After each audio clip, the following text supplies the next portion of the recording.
Bye. Bye. Bye. Bye. Wagon 3, départ minuit.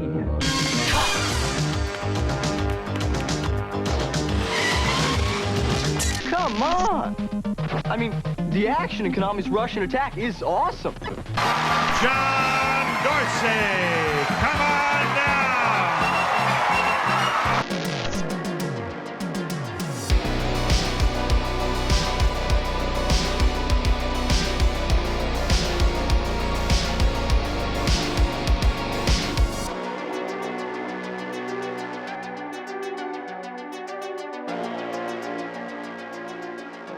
Très chers clients, re-bienvenue au Super Club Vidéo Gore. Je suis votre commis Steph.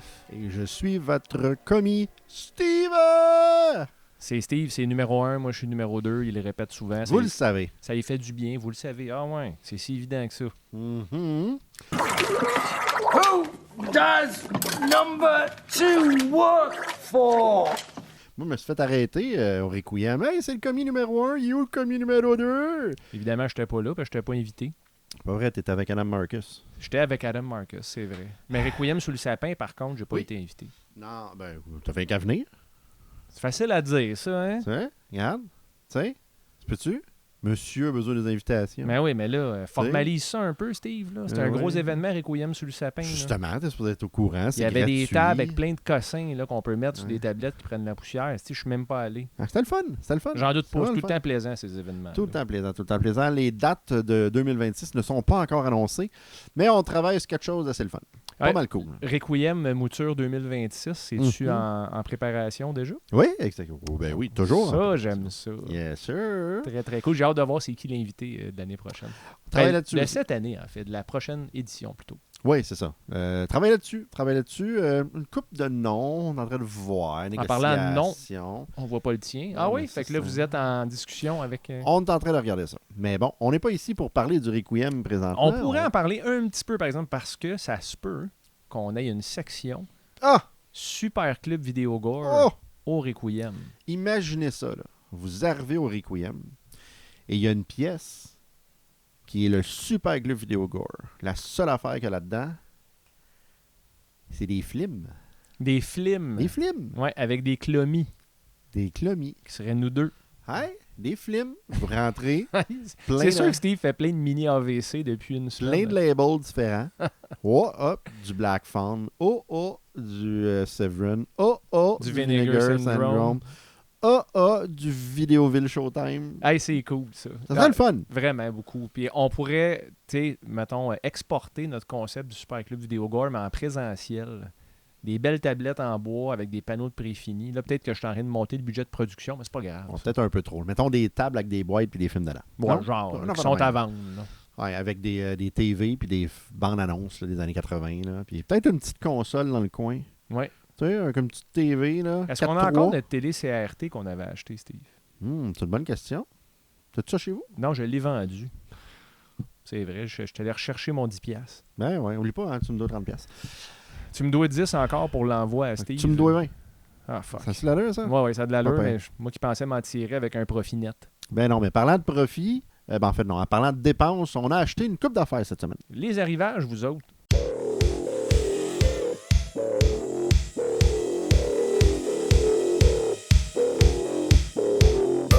Merci beaucoup. Ah ouais, quand tu à droite, attention, Ici. vas-y. Petit cadré, là. Ben, c'est bon, yes. Je vais te laisser les honneurs, Steve. Pige là-dedans. On a teasé un peu parce que quand on parlait des compagnies qui pourraient être dans le Voyons. Super Club Vidéo Gore Requiem, on s'est garni de Black Phone Film, mesdames, messieurs. Oh, une popée palette en plus. Yes, sir. On va commencer par Hyperborean. Hyperborean. Jamais vu. Tu vois, ils sont encore emballés. Là. Je suis vraiment, honnêtement, je Mais suis moi- impressionné que tu aies réussi à le prononcer correctement du premier coup. Ah, j'aurais dû dire Hyperboran. Ouais, là, tu l'aurais fucké comme Ah, faut. ça serait mieux. Mais moi, écoute, si vous connaissez pas Black Phone, je n'ai souvent parlé dans le passé. J'adore Black Phone. Compagnie canadienne, pas mal indépendante. Ça, c'est Black Phone Distribution. Black Phone Film, ils font des choses plus gros là, qui sont achetés par Shudder. Mais eux, en fait, ils distribuent des films. Ça a l'air Et- vraiment cool. Regardez, écoute, regarde, Sacrifice Game. Ça, ce film-là a été tourné à Oka. Arrête donc. Ouais, dans un couvent, quelque chose de même. Là. C'est quand même super bien. J'avais été voir ça à Fantasia. J'avais beaucoup aimé. Black Phone, honnêtement, leur branding, il est vraiment excellent. Ouais. T'sais. Et là, ils ont parti une genre de série qui sont les Astonishing Tales of Terror. OK? Qui est basé sur leur premier film, qui est Astonishing Tales of Terror, avec notre amie, c'est quoi son nom? Je me rappelle, Bridget Kingsley. Montre-moi Bridget, ça, cette patente-là, Steve. En fait, j'en ai déjà parlé parce que ça vient en combo avec une BD. Et en fait, dans le film, il y a un certain moment donné, il y a comme quelqu'un qui s'endort et qui se réveille plus tard. Ben, comme n'importe qui s'endort. Ouais. Là, parce que tu peux pas te réveiller avant. Mais la BD, c'est qu'est-ce qui se passe entre. Ah, OK. Fait que tu peux regarder la BD avant le film. Et là, ils ont décidé de prendre une couple de films un peu obscurs ou qui ont été durs à distribuer, que les gens trouvaient pas, et de faire la série, le Astonishing Tales of Terror. Fait que t'as un film qui s'appelle Medium Raw, que j'ai aucune idée c'est quoi. Comme je mange mon poulet. Let's eat fried chicken now, ground me and chicken now. Let's eat fried chicken with me. Et il y a un film qui s'appelle Un tartare. Ouais, un tartare de poulet, ouais. Ah, c'est ça, comme l'ancien joueur du Canadien. Un peu relevé. Ah, sacrément. qu'est-ce qu'il y a? Tu viens-tu juste vraiment de dire ça, là? Oui, OK. Thomas, Ouais, ouais. Thomas Tartare. Et Night Craze. Et ce Night Craze-là est un film qui a passé à la première édition du Requiem. Arrête donc. V'là genre 10 ans. Donc, avant sa sortie officielle. Oui, c'était comme il faisait les festivals. On avait passé, l'actrice était venue voir le film, signer des autographes, parler avec le monde. C'était vraiment le fun. Fait qu'ils sortent ça dans une série qui s'appelle les Astonishing Tales of Terror. Honnêtement, leur branding, je le répète encore. Le branding Steve. était écœurant. Ouais, vraiment. Vraiment là. cool. Tu sais, c'est un très beau callback au club vidéo. Sachant que c'est une compagnie canadienne plus important que jamais en 2025-2026 d'encourager les entreprises canadiennes, le divertissement canadien. Québécois, oui, mais canadien au complet. On a besoin de se tenir derrière nos boîtes. Là. Et le dernier film qui vient de sortir, The Last Video Store, mon Stéphane. Ça, là, c'est pas correct de faire du beau branding comme ça. Sais-tu à quoi ça me fait penser en termes de couleur de Last Video Store, Steve? Ça me fait penser à I Saw the TV Glow, ce qui est pas une hostie de bonne nouvelle, ça. Ce film-là était atroce, mais c'est un peu ça. C'est une télé avec un fond rose, avec un vieux, un format de police là, qui est throwback 80s au bout. Puis il y a Jason sur la pochette. C'est-tu Jason ou c'est un look-alike? C'est un look-alike. C'est sûr que c'est un look-alike. J'ai pas vu le film, en fait. Puis ça dit le dernier club vidéo. C'est pas vrai, ça. On est quoi, nous autres? Ben, je sais, mais ça, c'était à Edmonton. Ça a été fait à Edmonton. C'est un film canadien. Ouais. Et c'est basé d'un court-métrage que j'avais passé au Montreal Horror Fest du Requiem. Pas du Requiem, du Comic-Con de Montréal. J'avais passé le court-métrage et ils ont fait un long-métrage comme plus de 10 ans, 12 ans, 15 ans plus tard. Fait que... Steve! Quoi? 82 minutes. Non. C'est notre sweet spot. Ah ben, hostie. Hey, Stéphane, va falloir regarder ça ensemble. Ben sérieusement, ça me tente vraiment. Last puis Video Store, canadien, 82 let's minutes. fucking go. On le fait, Steve. Hey, c'est vraiment nice comme arrivage cette Ouais, semaine. mais écoute, des arrivages. Mais Black Phone, là, moi, on les a toutes les... Tu vois, il y a des petits numéros sur le côté, là. Ouais. 13, 14, 15, 11, 13, 10. On les a pas achetés dans ce ordre-là. Commence donc, ouais. 11, 13, 10, 14, 12, On a de 15. 10 à 15 ici. C'est ça que Steve veut Ah, dire. c'est ça. dans le fond. 11, 13, 12. 11, 12, en tout cas. Voilà, ouais, arrivage. Très Vraiment cool, le fun. Steve. Puis tu dis que Last Video Source, c'était un court-métrage à la base. Yes, sir. Tu peux m'en dire quelque chose? Parle-moi donc de court-métrage, Steve. En fait, court-métrage, c'est comme des longs-métrages, mais plus courts, maximum 45 minutes. Alors, c'était la fin de ce segment éducatif. Merci, commis Ah, Steve. on devrait ajouter ça, un segment éducatif. Ouais, ben, je viens d'apprendre quelque chose. Court est plus court que long. Ouais. Mais toi, t'en sais quelque chose sur les courts-métrages parce que t'en as fait plusieurs. Oui, présentement, on a deux projets. On a le projet qui, présentement, fait le tour des festivals. On a déjà gagné une coupe de prix. Ça s'appelle The Screaming. C'est malade. The Screaming, qui est un film avec Guillaume Boivin. En fait, c'est l'idée de Guillaume. Guillaume a fait un cauchemar Et il m'a parlé du film, il faut faire un long métrage. On a fait OK, go! Un court-métrage. Non, mais il a dit il faut faire un long métrage. Ah, ouais. OK, go! OK, il faut faire un long métrage. Ça fait longtemps qu'on en parle, on a fait des documentaires, etc. Nanana. Et à un moment donné, on s'est dit écoute, on va faire un court métrage dans l'atmosphère de The Screaming. Comme genre une première scène, tu sais. Et là, on s'est dit OK, ben là, on va pas simplifier la tâche, il faut qu'on trouve une morgue. Pas facile de trouver une morgue. Donc, le projet est resté sur les tablettes pendant comme 1 an. Et l'année dernière, on était à Matane, au Cabaret de l'Ombre. Et on passait des films de cauchemars québécois. On passait des courts-métrages québécois, en fait, là-bas. Et on était en train de marcher entre le bar et le cinéma. Cinéma La Gaîté, là-bas. Ça s'appelle le cinéma La Gaîté. Et quand tu rentres dedans, mon Stéphane, à gauche, t'as un cinéma, à droite, t'as un fucking club vidéo. Oh, man. C'est vraiment cool. Ça doit être cœur. Vraiment cool. Tu sais, à Matane, c'est petit, fait que ça a encore son purpose. Là, Ouais, puis c'est un sentiment de communauté quand tu Oui. rentres dans ces endroits-là. Hein. Ah oui, fait que là, on a pris des photos, etc. On était là. Et durant qu'on s'en allait là-bas, on parlait avec José, court-métrage, etc. Puis on a commencé à y parler de Screaming. José étant l'actrice. José qui est la fille du Cabaret de l'Ombre. Ah, d'accord. Et là, elle nous a demandé c'est quand votre prochain, etc. On parlait de Screaming. On disait que Matane feel comme genre la ville que ça pourrait se passer, mais on a besoin d'une morgue. Puis elle dit c'est petit Matane, vous trouvez ça, moi? OK. 2 jours plus tard, les boys, j'ai une morgue pour vous autres. Insane. Ouais. De faire frette là-dedans. Dans la morgue? En fait, c'était un... tu sais, dans un salon funéraire, là, où ils font l'embaumement en bas, là. Comme une morgue. C'est pas une vraie morgue. On n'était pas dans un hôpital. On était là-dedans. Mhm. Puis on a été tourné au mois d'avril l'année dernière. Et on a monté ça très rapidement. Ça passe à Fantasia, ça passe au Requiem, ça passe à plein de places présentement, là, au Chili, en Espagne, aux États-Unis, en Inde. Et le film fait son bout de chemin. Puis le but après, c'est d'essayer de développer le long métrage. Est-ce que c'est peut-être un faux souvenir que j'ai, mais c'est un film sans dialogue, right? Aucun dialogue Bon, mais- dans celui-là. Donc, c'est un film universel. Oui. Il n'y a pas de En fait- traduction à faire, il n'y a pas de sous-titres à faire comme tel. C'était ça le but un petit peu. Le film est vraiment basé sur l'ambiance sonore. On a gagné un prix, en fait. Milo, qui est notre mixeur sonore qui demeure à Barcelone, un ami. Il nous a fait ça. Ouais, aucune parole. Ça promet pour le tournage plus facile. Ben oui.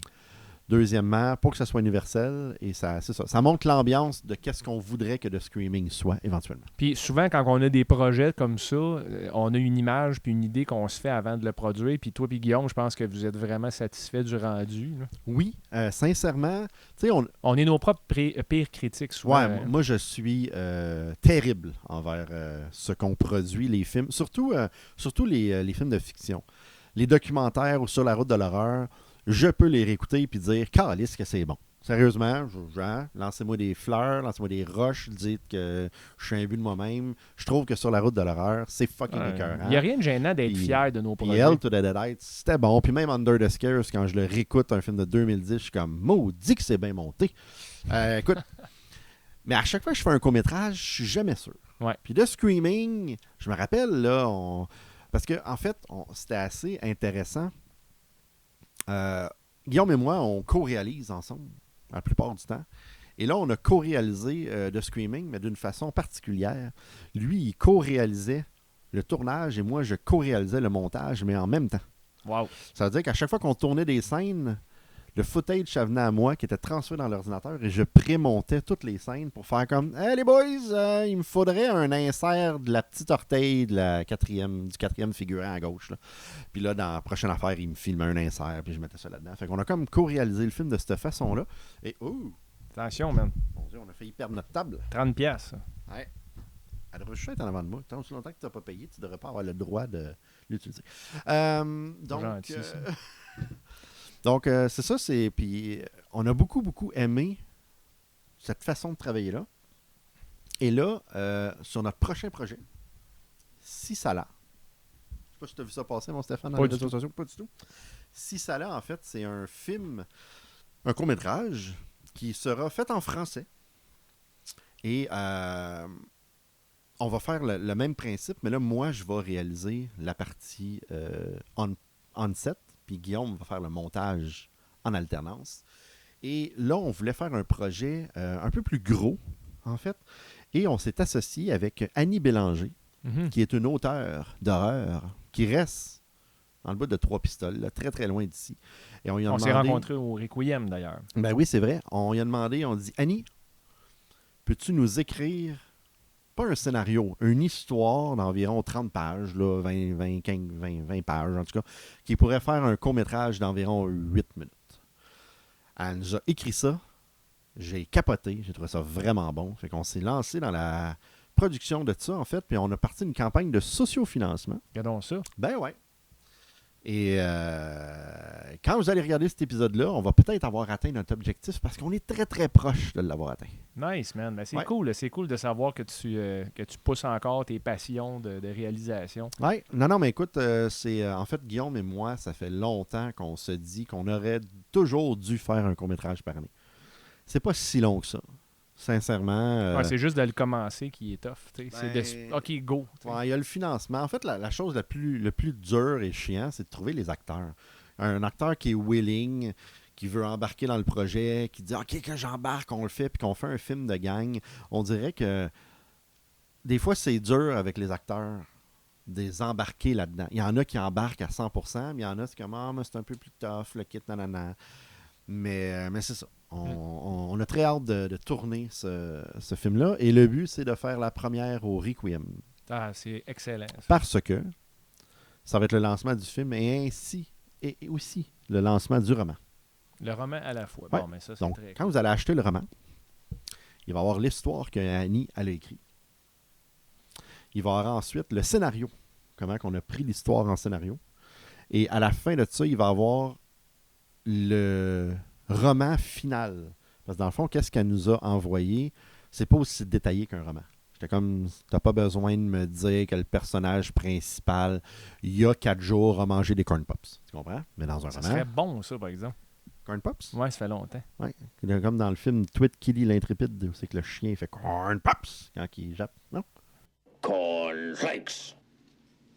Je viens d'apprendre quelque chose encore. C'est fou comment je m'instruis ici au Super. Je le sais, c'était l'autre partie instructif. Ah, ben oui. 2 c'est ça. dans un épisode.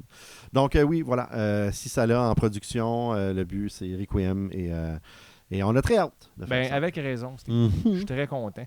Puis ça, c'est ce que tu as produit. Mais là, on transitionne vers qu'est-ce que tu as regardé ou qu'est-ce que j'ai regardé également.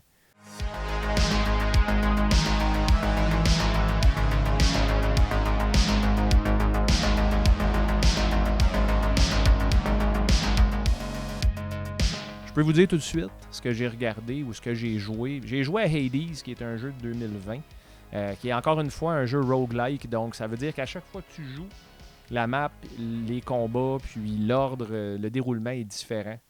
Donc, le jeu s'adapte avec chacune de tes runs. J'en parlerai pas très longtemps de Hades. C'est Parce le que... fun, ça, par exemple. Ah oui, vraiment, parce que il y a de la variété. À chaque Ok. game, c'est différent. Ton personnage reçoit des power-ups qui sont aléatoires, qui se combinent pour créer des power-ups plus forts. Puis c'est jamais le même jeu qui se répète, puis tu es progressivement de plus en plus puissant. Donc, ce jeu-là, tu meurs, mais vers l'avant. Tu sais, failing forward, comme on dit. Parce que Ok. même quand tu perds, ton personnage est plus fort qu'il était avant. Fait que c'est un jeu qui récompense la ténacité, je vous dirais, puis de juste pas lâcher, puis de continuer jusqu'au dernier boss qui est Hades. C'est inspiré de la mythologie grecque. Je trippe sur la mythologie grecque. C'est trippant. Vraiment, vraiment bon. C'est un jeu qui est aimé là, de façon quasi unanime. Ça se passe dans quelle année? Ben, il n'y a pas vraiment d'époque comme telle parce que c'est comme dans un monde... Dans les 80s? Non, c'est pas Hades, c'est Hades. Ah. Calisse, Steve. T'es trop vite pour moi, man. C'est un studio d'à peu près 25 personnes. Puis, ils ont vendu plus de 1 million d'exemplaires très rapidement après la sortie. Hades 2 est paru l'année dernière, je crois. Également très aimé. J'ai pas encore fini le premier. C'est un jeu que je recommande. Les roguelikes, c'est pas pour tout le monde. Mais si vous aimez ce style de jeu-là, c'est rejouable à l'infini parce que c'est jamais pareil. Ben, c'est ça. Puis ce que j'ai regardé, je vais en parler rapidement. Ouh. Hey, toi, regarde-moi ça. Je passe beaucoup d'heures à regarder le WWE Vault sur YouTube, OK? C'est complètement gratuit. Fait que déjà là, je trouve ça écœurant. Le Vault, ça le dit en français, c'est une voûte où est-ce qu'ils ont les archives, ils ont les vieux shows, ils ont des vieux documentaires, ils ont des shows plus récents également. Mais juste à titre d'exemple, au mois de novembre 2025, à 7h le dimanche soir, ils ont fait jouer Survivor Series 1990, mais il est parti à 7h comme si tu avais loué le pay-per-view Nice. il y a 35 ans, 36 ans maintenant. Ben Christy, je me suis mis un reminder pour le partir à 7h. Même si je l'ai vu plein de fois, je vous le jure, c'est pas seulement la nostalgie, l'expérience était différente. Sachant que c'était de la télé de rendez-vous, comme on avait avant. T'sais, maintenant, on peut regarder ce qu'on veut quand on veut, puis ça a la qualité de ses défauts, ça. Ça nous rend un petit peu overgâtés, je vous dirais. Puis le fait qu'il fallait que j'attende, ça m'a créé de l'anticipation. Puis j'ai regardé le show au complet. Live. Puis ce qui est le fun, c'est que vu que c'était un watch party en quelque sorte, parce que c'était sur YouTube, bien, il y avait aussi une section chat où est-ce que les gens interagissaient. Je suis pas resté très longtemps là-dedans parce que ça devient rapidement chaotique, mais il y avait un énorme niveau d'engagement. Et c'était quoi le main event? Ben en fait, c'était le team de Hogan, si je me trompe pas, c'était Hogan, Jake the Snake Roberts puis Demolition. Puis écoute, tout ça se mêle dans ma tête, mais me semble que Earthquake, Dino Bravo étaient ensemble comme les deux mains dans le... Ouais, c'est ça, dans le team, mais je me souviens plus. $1 Million Man, sûrement? Non, pas dans ce team-là, non. Roddy Piper. Roddy, qu'on dit, pas Roddy. Macho. Man, non plus, non. Mais en tout cas, c'est un show à revoir, certainement. Cette ambiance-là, elle va jamais être répétée. Le Golden Era de la WWE, de la lutte, entre 85... Moi, je dis entre 87 et 90, là, c'est un 3 ans d'une solidité qui ne sera jamais égalée, mais techniquement, le Golden Era, c'est de 85 à 90. Allez voir ça, c'est gratuit, c'est disponible pour tout le monde. Good. Et puis moi, je l'ai fait, mon Stéphane, là, j'ai pris des notes. Là. Je me suis tapé une soirée, pas nuit blanche, là, j'ai fini aux petites heures du matin, mais j'ai commencé le soir. Je me suis tapé 4 films, mon homme. C'est un sacrifice. Des films qui ont sorti il y a pas très, très très longtemps. Barbarian, c'est ça? Ouais, c'est ça. Des films qui ont sorti il y a pas très longtemps puis que j'avais pas vu. Vraiment, j'ai regardé Heretic. Ouais. Avec Hugh Grant. J'avais McGregor dans la tête. Pas du tout. Non, ça, c'est ton fantasme. Oui, ça. c'est vrai. Et le mien. Et Lightsaber. Donc, je déteste Star Wars. Écoute, il est vraiment bon. Excellent. C'est un Mr. slow burn. Grant, C'est un Mr. slow Grant, burn en ouais. plus. Je pensais pas que t'aimerais ce film-là. Très intéressant, très bien fait. T'es pas trop sûr. Il est tellement bon dans son rôle que tu veux juste suivre le personnage. Tu sais. Écoute, j'ai vraiment aimé ça. Moi aussi, beaucoup. Je trouvais ça très, très, très le fun. Puis, ouais, un slow burn que j'ai aimé. Ouais, c'est ça. Puis, tu sais, ça fait spécial de voir Hugh Grant, qui est un gars qui joue dans des films à l'eau de rose là, depuis toujours. Oui. Incarner un evil psychopathe comme il a fait dans ce film-là. Fucké, en plus. C'est une réussite, ça. Ce film-là, j'ai bien aimé. J'ai aussi regardé Trap de M. Night Shyamalan. Attention. Shyamalan? M. Night Shyamalan. Merci, Shyamalan. J'ai toujours la Feu, histoire de tronche, hein? C'est une vieille référence. Écoute, c'est avec Josh Hartnett. As-tu vu ce film? Pas du tout. J'ai vraiment aimé ça. Ah, cool. Vraiment aimé ça. Les gens ont pas trippé sur le film. Ouais, mais vu que c'est un film à punch, puis tu me dis que c'est vraiment bon, je propose qu'on le spoil pas. Non, on va pas le spoiler. En fait, regardez le film sans voir de bande-annonce, sans lire le film, sans savoir ce que vous allez regarder. C'est ça que j'ai fait. Moi, j'ai fait OK, Trap, OK, je là, t'es regarde ça. aucunement influencé par l'opinion publique. 0-0, puis je sais pas qu'est-ce qui se passe, puis c'est pas comme OK, j'écoute un Lord of the Rings, un Harry Potter, elle sait. Non, j'écoute un film de Monsieur Shyamalan, puis M. Night Shyamalan. mais c'est possible. Tu l'as bien dit, là. Oh, j'étais pas pire. Ouais. Ma diction, Ça améliore. la bave s'accumule dans ma bouche, mais Miam. Merci pour l'information. je vais l'essuyer sur ton épaule. Donc, change-toi ici. Beaucoup aimé le film. Je trouve ça très divertissant. Un suspense quand même le fun. Très cool. J'ai écouté Megan 2.0. Ah, ouais. qui est un film... C'est une parodie, en fait. C'est une grosse comédie. J'ai beaucoup aimé parce que c'est très divertissant. C'est pas un film d'horreur du tout, là. 0 et 2 barres. C'est rendu une satire des films d'action, puis il parle de Steven Seagal là-dedans, puis Écoute, oui, ça j'avais su qu'il y avait une référence à Seagal, puis juste très là, importante en plus dans le film. de booster. Non, c'est ça, tiens-toi là. On va te perdre. Mais écoute, c'est ça que ça fait des nuits blanches à ton âge. Très divertissant. Oui, effectivement, très divertissant. J'ai beaucoup aimé. J'ai beaucoup aimé, mais c'est pas un grand film. Faut avoir les attentes au bon endroit. Oui, c'est ça. Pensez pas voir un film incroyable. Et ensuite, j'ai regardé 28 Years Later. Ouais. J'ai trouvé que c'était de la style merde. Et ça n'a pas été... on dirait qu'il y avait trop d'attentes, trop de hype pour ce film-là. Hein? Je pense que la suite va être meilleure. OK. Ils en font 2 autres. C'est une trilogie.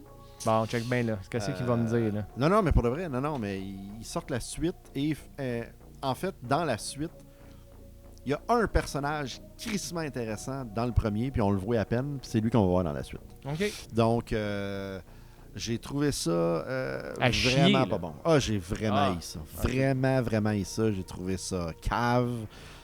J'ai trouvé que toutes les idées étaient bonnes, mais tu sais, le petit gars là-dedans, là, on s'en calisse de sa mère, là, qu'elle meurt ou qu'elle meurt pas, qu'elle soit malade ou de fuck il chie.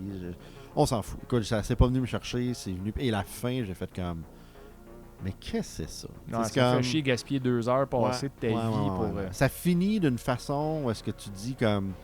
Ok, ils ont ri de nous autres tout le long. Ils nous montrent une fin loufoque par rapport avec des ninjas en pantalon de jogging. L'as-tu vu, toi? Non. Non? T'as-tu vu aussi I Know What You Did Last Summer? Tu m'as-tu déjà demandé ça? Je sais plus. Checker ça. Faudrait reculer dans les archives du Super Club Vidéo. C'est ça. Anyway, fait que 4 films, une soirée. En bout de ligne, je suis content que 28 Years Later avait été comme le 2e que j'ai regardé. Parce que si ça avait été le 4e, je l'aurais arrêté, je pense. Ah oui, hein? J'ai fini par Megan 2.0. Fait que au moins, tu as été diverti avec sympathie. Je peux vous dire, cette semaine, chers clients, on n'aura pas le temps pour les retours parce qu'on s'est étiré un petit peu. Mais on vous revient quand même bientôt. On va peut-être même doubler nos retours la prochaine fois pour compenser. Je sais pas ce que tu en penses, Steve. J'ai aucun problème avec ça. Merci d'avoir été là. Si vous avez la chance de trouver un endroit où est-ce que vous pouvez regarder de Screaming, faites-le. C'est un beau projet de Steve et Guillaume. Je l'ai même pas vu encore, d'ailleurs. Suivez la page Facebook. Là, on dit où est-ce que le film il joue. Oui, puis dans notre cas, au Super Club, si le courant persiste, on se retrouve dans quelques semaines. Merci d'être là, encore une fois, d'interagir avec nous. On vous aime et à très bientôt.